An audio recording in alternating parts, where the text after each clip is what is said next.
말씀 찾겠습니다. 신약성경 로마서 2장 1절부터 16절까지의 말씀을 찾으시겠습니다.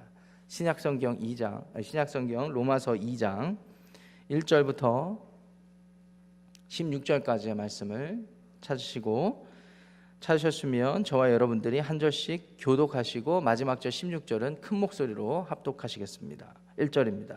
그러므로 남을 판단하는 사람아, 누구를 막론하고 네가 핑계하지 못할 것은 남을 판단하는 것으로 네가 너를 정죄함이니 판단하는 네가 같은 일을 행함이니라. 이런 일을 행하는 자에게 하나님의 심판이 진리대로 되는 줄 우리가 아노라. 이런 일을 행하는 자를 판단하고도 같은 일을 행하는 사람아, 네가 하나님의 심판을 피할 줄로 생각하느냐? 혹 네가 하나님의 인자하심이 너를 인도하여 회개하게 하심을 알지 못하여 그의 인자하심과 용납하심과 길이 참으심이 풍성함을 멸시하느냐? 다만 네 고집과 회개하지 아니한 마음을 따라 진노의 날 곧 하나님의 의로우신 심판이 나타나는 그날에 임할 진노를 내게 쌓는도다. 하나님께서 각 사람에게 그 행한 대로 보응하시되 참고 선을 행하여 영광과 존귀와 썩지 아니함을 구하는 자에게는 영생으로 하시고 오직 당을 지어 진리를 따르지 아니하고 불의를 따르는 자에게는 진노와 분노로 하시리라. 악을 행하는 각 사람의 영에는 환난과 곤고가 있으리니 먼저는 유대인에게요 그리고 헬라인에게며 선을 행하는 각 사람에게는 영광과 존귀와 평강이 있으리니 먼저는 유대인에게요 그리고 헬라인에게라. 이는 하나님께서 외모로 사람을 취하지 아니하심이라. 무릇 율법 없이 범죄한 자는 또한 율법 없이 망하고 무릇 율법이 있고 범죄한 자는 율법으로 말미암아 심판을 받으리라.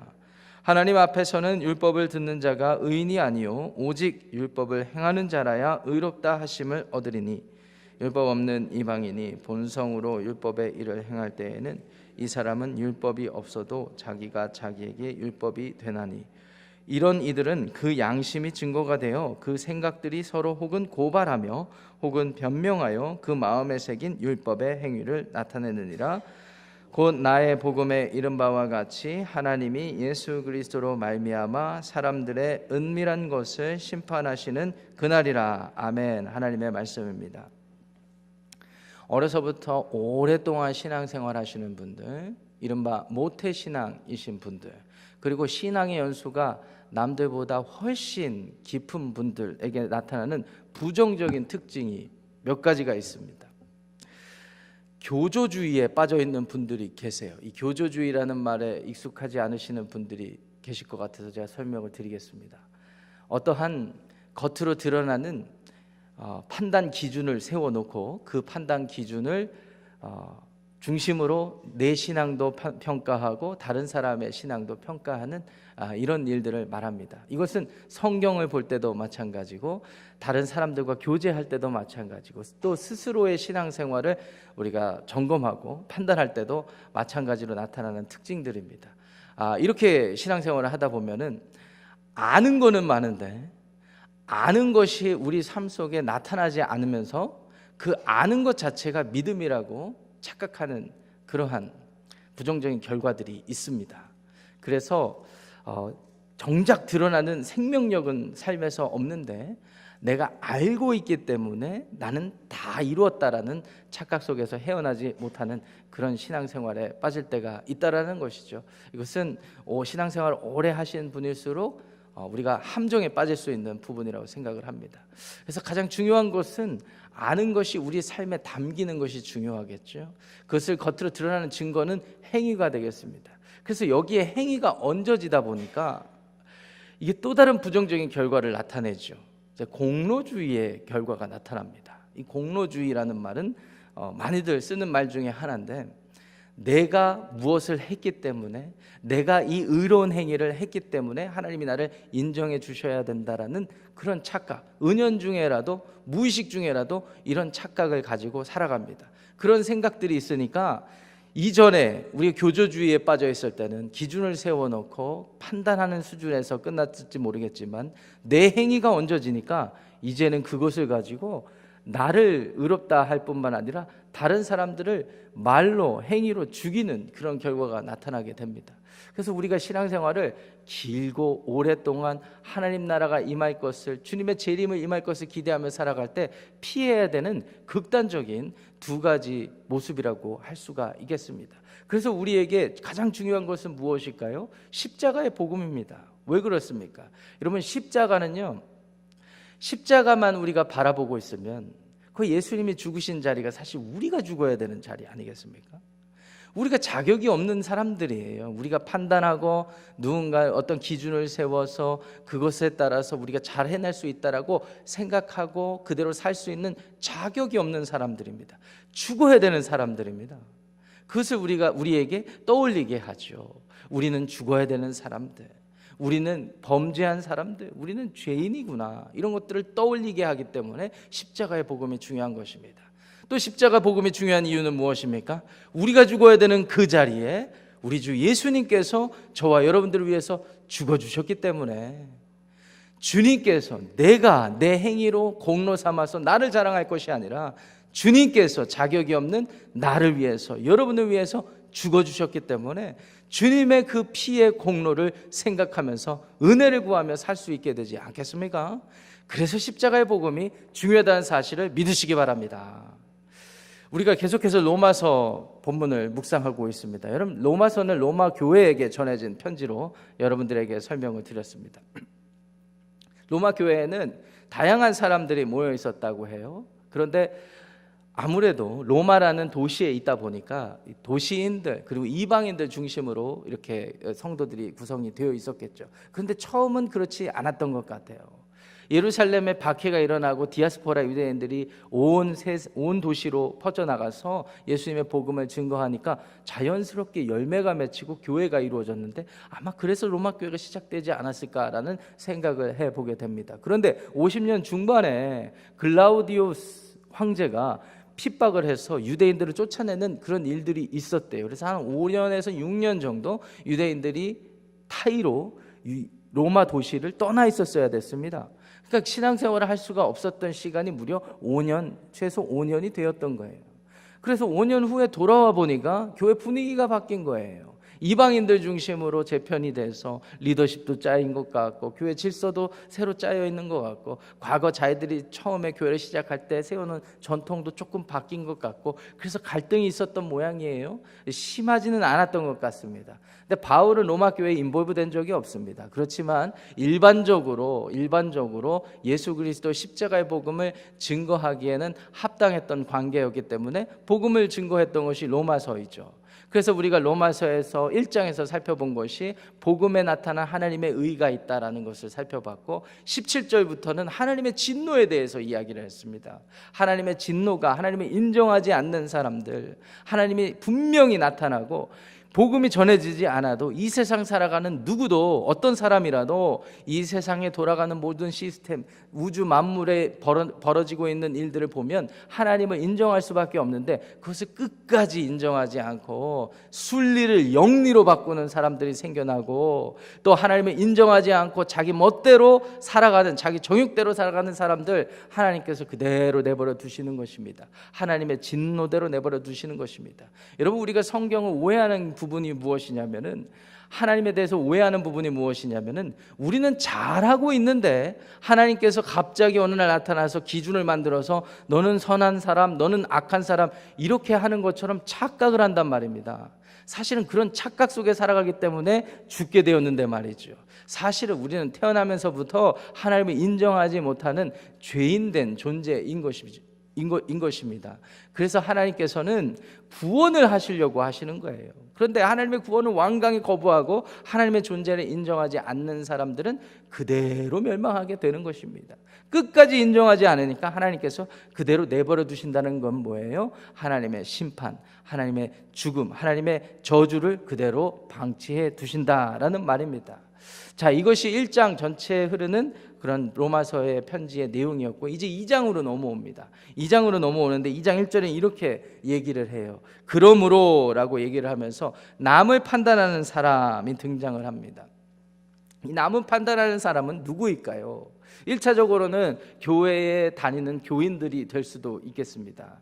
그리고 교회 밖에 교회 밖에 하나님을 알지 못하고 인정하지 않은 채로 자기 스스로 생각해서 판단해서 기준을 세우고 그 기준에 따라서 세상을 판단하고 사람들을 판단하는 그런 모든 사람들을 모두 총칭한다고 할 수가 있겠습니다. 그런 사람에게 뭐라고 말합니까?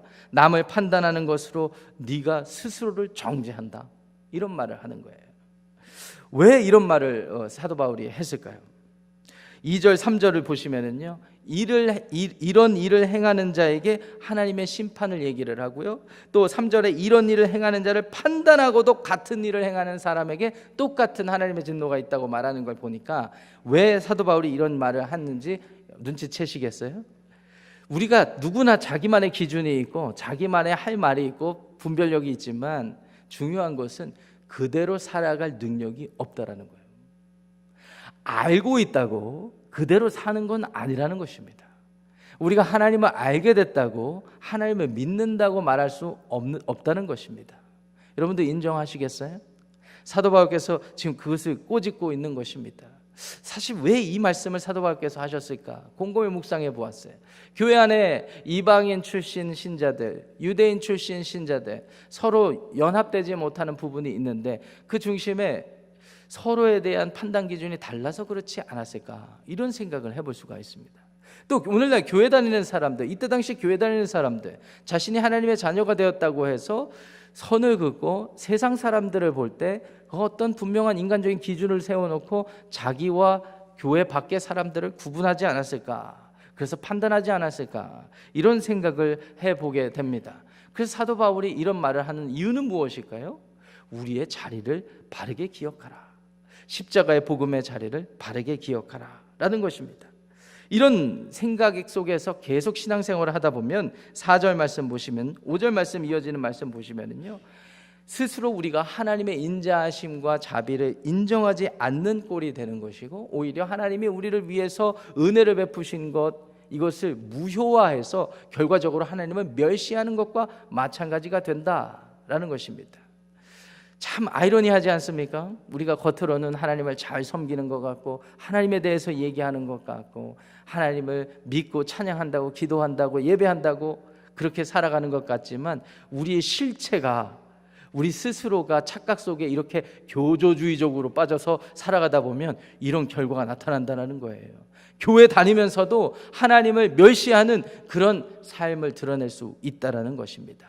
이게 어디서 기인하는가? 5절 말씀 보니까 고집, 회개하지 아니한 마음, 이런 것들이 다 해당한다라는 것입니다.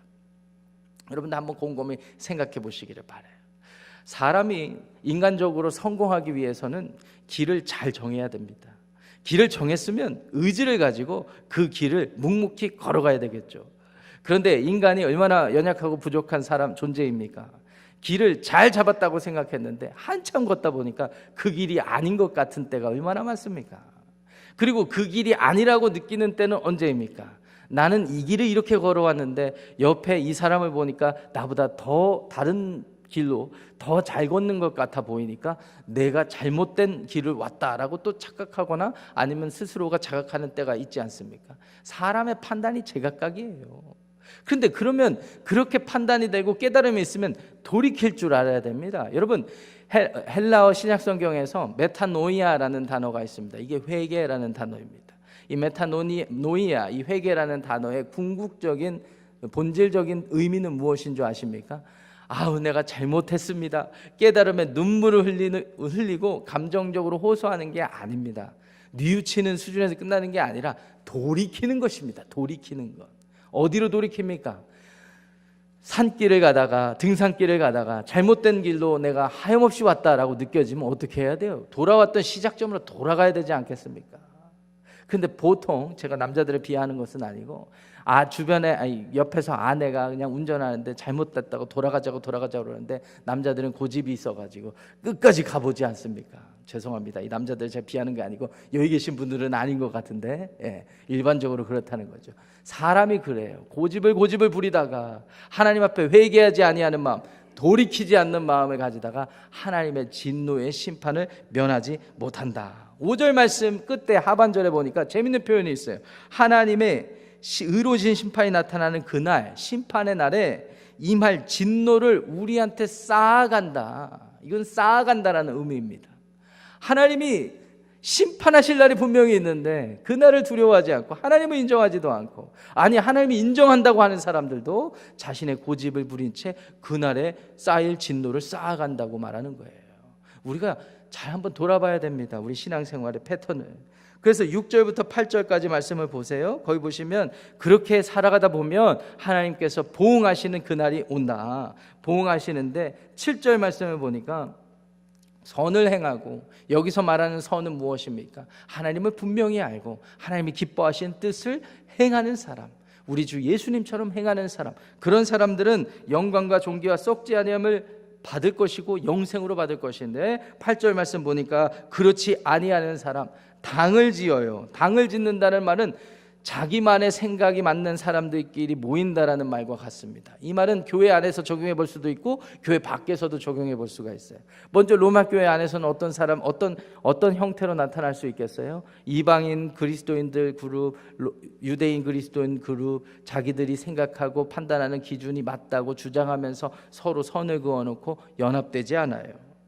교회 밖에 있는 사람들과 자기들과 구분을 해놓고 선을 그어놓고 자기들만 의로운 존재라고 목을 뻣뻣이 들고 다니는 거예요. 당시에는 다신교 문화였기 때문에 이런 일이 더 분명히 드러납니다. 다른 신을 섬기는 사람보다 예수님을 믿는 우리들이 훨씬 더 우월한 존재야 라는 생각을 할 수가 있어요. 이런 사람들, 결국 진리를 따르지 않는 사람들은 하나님의 불의를 쫓아서 진노와 분노가 나타난다 라는 것을 사도 바울께서 설명을 하고 계십니다. 그 이어서 9절부터 11절 말씀 보시면은요, 악을 행하는 사람, 선을 행하는 사람, 거기에 따른 보응에 대한 설명이 나오죠. 먼저 악을 행하는 사람에게는 환난과 공고가 있는데, 또 10절에 보니까 선을 행하는 사람은 영광과 존귀, 평강까지 더해집니다. 그런데 여기서 특이한 것은 반복되는 표현이 뭐예요? 유대인, 헬라인, 공이 나타난다. 유대인, 헬라인, 공이 나타난다라는 것입니다. 교회 안에 있는 신자들이나 교회 밖에 있는 비신자들, 불신자들 똑같이 나타나는 부분이라는 것이에요. 그래서 우리가 가장 여기서 진지하게, 심각하게 받아들여야 되는 건 무엇입니까? 우리도 하나님의 심판을 면할 수 없는 존재고, 우리도 그것 때문에 하나님의 구원을 받았으니까 겸손해야 되겠구나 라는 생각을 할 줄 알아야 됩니다. 그래서 11절 말씀 유명한 구절이죠. 하나님께서 외모로 사람을 취하지 아니한다, 이런 말씀을 하고요. 12절 13절 말씀 보시면 율법 등장을 하는데, 율법을 결국 행하고 어떤 의도로 행할 수 있는 사람이 인 것인가가 중요하다라는 것을 강조를 하고 있는 것입니다. 율법이 없는 불신자들은 율법이 없이 망할지 모르겠지만, 율법이 있어서 그걸 가지고 스스로 기준 삼아서 의롭다고 공로를 세워서 공로주의에 빠져서 스스로 자랑하는 사람들, 그 율법 때문에 스스로 멸망할 날이 온다라는 것을 강조하고 있는 것입니다. 14절 15절 말씀 보면은 양심에 대해서 증거를 합니다. 율법이 없는 사람들은 어떻게 할 것인가? 율법이 없어도요, 사람은요 하나님의 형상을 지어서 창조되었기 때문에 각 사람 마음에 증거가 있는 거예요. 그래서 우리가 도덕률이 있다라는 것은 하나님의 축복인 것입니다. 우리의 도덕률이 있기 때문에 결국 하나님께로 돌아올 수 있는 그런 시작점이 되는 거예요. 연결점이 되는 거예요. 그런데 우리가 예수 그리스도의 복음을 받지 않는다 하더라도, 못한다 하더라도 양심이 있는 사람들 안에서는 그 양심으로 자기가 선악간에 심판받고 저주받고 하는 부분에 대한 기준이 생긴다라는 것입니다. 그래서 예수님의 복음을 알지 못하고 하나님을 알지 못한다고 해도 이 세상의 역사 가운데 존재하던 많은 사람들이 천국과 지옥, 심판과 생명, 이런 개념을 갖게 된 것 아니겠습니까? 동서양을 막론하고 말입니다. 결론은 무엇입니까? 16절 말씀 보세요. 중요한 구절이니까 큰 목소리로 읽겠습니다. 시작. 곧 나의 복음에 이른 바와 같이 하나님이 예수 그리스도로 말미암아 사람들의 은밀한 것을 심판하시는 그날이라.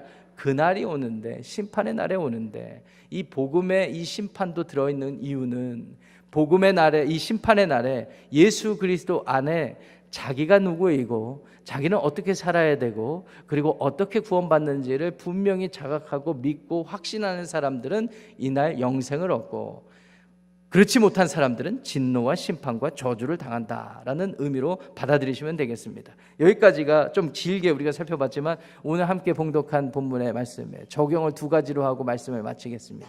첫 번째, 교조주의에 빠져 있는지 아닌지를 확인해 보기 위해서 우리가 스스로 점검을 해봐야 되겠습니다.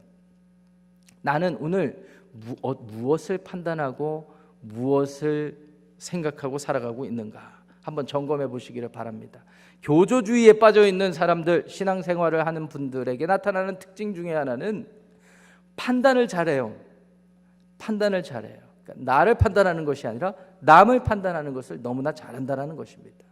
그러므로 판단하는 사람아 라고 오늘 본문이 시작되지 않았습니까? 이 본문 시작 1절 말씀에 근거해서 우리가 적용을 해보자는 거예요. 우리는 오늘 무엇을 판단하고 살아가고 있는가? 사람을 판단하고 있는가? 어떤 기준에서 그 사람을 왜 판단하고 있는가? 내가 살고 있는 이 나라 시스템, 또 이 세상을 판단하고 원망하고 불평하고 있는가? 어떤 기준에 의해서 판단하고 불평하고 있는가? 한번 점검해 보시기를 바랍니다. 혹여 여러분들이 점검해 보셨는데 만약 여러분들의 마음의 동기가 불편함으로 가득한 동기가 이러면 안 되는데 내가 쌓아놓은 전통과 어떤 판단 기준 때문에 그것에 맞지 않은 결과라면 한번 돌아보시기를 바랍니다. 내가 과연 그만큼 판단할 수 있는 완전한 존재인가? 십자가를 기억하는 거예요. 십자가. 두 번째, 주님께서 그 십자가에서 하신 일을 기억하십시오. 주님께서 여러분들을 위해서 하신 일을 기억하세요. 첫 번째는 뭐라고 그랬어요? 내가 오늘 판단하는 기준, 생각하는 기준은 무엇인가? 두 번째, 주님께서 여러분들을 위해서 하신 일이 무엇인가? 한번 생각해 보시기를 바랍니다. 여러분들이 판단하지 못하는 그때에, 죄인 되었을 그때에, 하나님 앞에 떳떳하지 못했던 그때에 예수님이 죽어주셨잖아요. 예수님이 죽어주셔서 구원의 길을 뻥 뚫어주셨는데 무려 우리가 태어나기도 2000여 년 전에 그 일을 주님께서 다 이루어 주시고 우리에게 복음이 선포돼서 우리는 그걸 은혜로 받아들였는데 오늘 나는 무엇을 자랑하고 있는가? 목사님, 그래도 나는 저 사람보다는 이 일들을 더 많이 했어요. 목사님, 나는 교회에서 그래도 오랫동안 이 사역들을 얼마나 오랫동안 했는지 모릅니다. 이런 겉으로 드러나는 행위가 순종의 결과인 것은 분명한데 우리 마음의 동기가 그런 것들을 자랑하고 그런 것들로 내가 의로워지는 상태에 놓여 있다면 주님이 여러분들을 위해서 무엇을 하셨는지를 기억하시기를 바랍니다. 우리가 이것을 잃어버린다면 우리 역시 성경에 등장하는 하나님을 떠났던 많은 사람들과 똑같이 될 것입니다. 사랑하고 존경하는 우리 지구촌교회 성도 여러분, 교회 여러분, 십자가의 복음이 선포됐습니다. 이 십자가의 복음은 우리가 누구인지를 알게 해주는 거예요. 그리고 주님이 우리를 위해서 무엇을 하셨는지 분명히 밝히 보여주셨습니다. 오늘도 십자가의 복음의 은혜를 붙잡고 겸손히 주님처럼 자기를 부인하고 십자가를 지며 사는 여러분들의 삶이 되시기를 축복합니다. 기도하겠습니다. 하나님, 감사합니다. 오늘 로마서 2장 1절부터 16절까지 살피면서 남을 판단하는 사람, 예수 그리스도의 복음이 전해져서 받아들이고 그 은혜를 깨달아 살아가는 우리들에게도 남을 판단하고 여전히 우리의 자리를 잃어버리고 하나님 스스로 하나님 되는 그런 삶이 있다라는 것을 다시 한번 깨닫습니다. 그 판단, 남을 판단하는 것으로 우리를 정죄하는 경우가 얼마나 많은지 모르겠습니다. 하나님, 복음에 선포된 메시지를 듣고 주님 앞에 회개하고 더 이상 고집 부리지 않고 우리를 구원하셨던 자리를 볼 줄 알고 주님께서 우리를 위해서 무엇을 하셨는지를 깨닫는 저희 모두가 되게 하여 주시옵소서. 은혜로만 살아가는 저희들 모두의 삶이 되게 하여 주시옵소서. 예수님의 이름으로 축복하며 기도합니다. 아멘. 하늘에 계신 우리 아버지여, 이름이 거룩히 여김을 받으시오며 나라가 임하시오며 뜻이 하늘에서 이루어진 것 같이 땅에서도 이루어지이다. 오늘 우리에게 일용할 양식을 주시옵고 우리가 우리에게 죄 지은 자를 사하여 준 것 같이 우리 죄를 사하여 주시옵고 우리를 시험에 들게 하지 마시옵고 다만 악에서 구하시옵소서. 나라와 권세와 영광이 아버지께 영원히 쌓옵나이다. 아멘. 예배를 마쳤습니다. 각자 기도하고 돌아가겠습니다.